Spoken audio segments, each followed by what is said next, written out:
Hi, I'm Fiona MacArthur. I thought I'd have a chat this morning about a new book that's coming, 5th of August, and I wanted to share a bit of the history of the Wirralong Brides. So this book that's coming is called Maeve's Baby. No surprise, Fiona has a book with a baby in it. Fiona actually hasn't got any books that don't have babies in them, although there is one with a toddler, I think. And yeah, I'm really excited about this book because I think out of all the books I've written in the last couple of years, this one's made me chuckle the most. So that's a little snippet there to keep you interested. The history of the Wirralong Brides, and this is with a publisher from the US called Tulle Publishing. They're actually a lot of people who were writing short romantic novels have gone through Tulle and just found a really warm and generous publishing house to be involved with. And I really wanted to communicate more with readers in America. So I was really pleased to be invited onto the first Wirralong Brides series 1. That was actually 3 years ago now.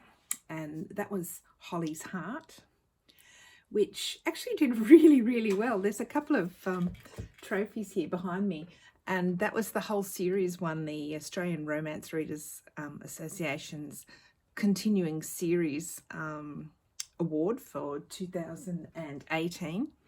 And then last year, Holly herself won the short romantic book of the year for the New Zealand Koru. So it was a really lovely day, the day I started writing Wirralong.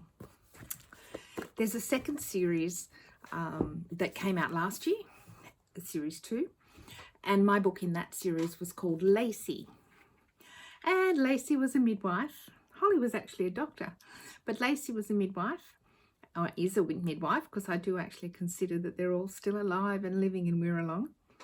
And I really enjoyed the policeman husband of Lacey, who was totally terrified of birth and being there for babies. And he was just really sure that he'd be a terrible dad and a terrible support person for anybody, except that he ended up being present at 3 births. That was really fun too. And then we've got Maeve, who's actually Lacey's friend, come over from Perth. And there's a continuity in these books, but they're all standalone. You don't have to read the others to know what's happening. These are all the books about these people. So having that worry of, oh, I didn't read book 1 or book 2, it doesn't sort of work like that. It's nice just to meet people that you've read about in the past, but they're not responsible for the stories. The roles that they play could be played by anybody. So the fact that those names came up before is not really a problem if you've only just want to read the one book. The series itself, each series is 4 authors, and we were actually tossing around what we were going to write about. And I love the story of how Wirralong started. The main author for this series is Kelly Hunter, who works very closely with the Tulle Publishing Group as part of their staff, as well as one of their authors, one of their most successful authors. And Kelly's an Australian, and I've known Kelly for more than 10 years. And she's a really funny lady and a really clever, beautiful writer. Anyway, we were bouncing around ideas, and we were looking for the name of this fictitious town that we'd have. And Kelly was drinking Wirra Red.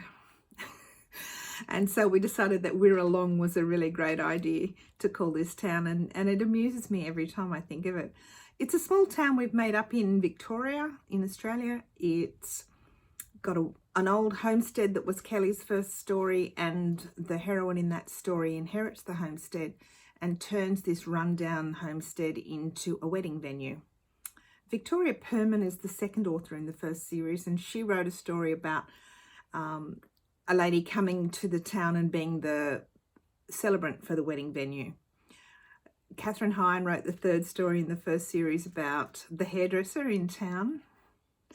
And I wrote about the coffee shop owner who was actually a doctor with PTSD, and who fell in love with the other new doctor in town. And that was a really fun book with Holly.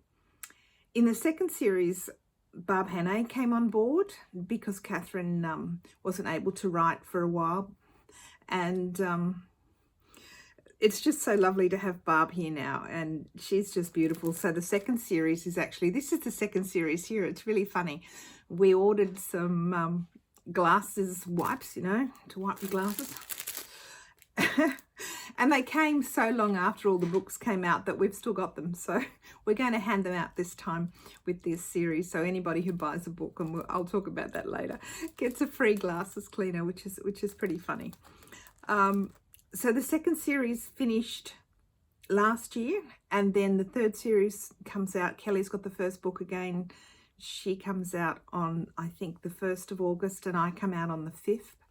And Catherine comes out on about the 25th or something, and Barb Hannay comes out around about the first week of September. So there's 4 really fun books coming, and I just thought I'd have a little chat to you about mine, which is Maeve's Baby. So I'll read you the blurb. She moved to the Outback to heal her heart, never expecting to fall in love. Midwife Maeve McGill, isn't Maeve a beautiful name? M-A-E-V-E. I just loved it. Maeve McGill can deliver a baby with no complications, but finding love isn't that easy. After falling for and being dumped by a doctor who only wanted her as a glorified nanny for his kids, whom she fell in love with, she left her job for a position at a clinic in Wirralong. Maeve is determined to embrace her new life with the help of her friend Lacey. Men are absolutely off the menu. Dr. Jace Bronson, J-A-C-E, I just like that name too, and usually I'm not really into names that much, but I loved these names in this book, is everything Maeve's last boyfriend wasn't. He's big, a big chest to lean on with a big heart and a crazy big smile she can't resist. But Jace is a father, and his job is temporary, so he and Maeve vow to keep their relationship strictly professional. They're both working in the doctor's surgery in Wirralong.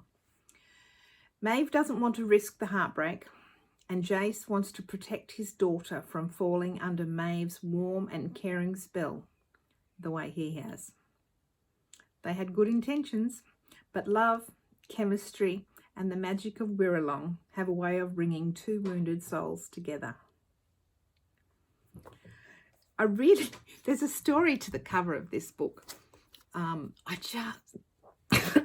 Excuse me, I just love it. I'm not sure how it fits into a rural town in Victoria, but I was offered this cover for Lacey, and it didn't work at the time because one of my Penguin books had some similar sort of cover, and I was like, no, it's too close with a different publisher. So when it came around again to this book, it was like, what would you like on your cover? I said, can I have that first cover that you offered me last time? And I actually wrote the story to the cover because Maeve bought 100 acres of big boulders outside of town, right out of town. So it was a really fun part that was included in the story. So yeah, that was really fun. The problem with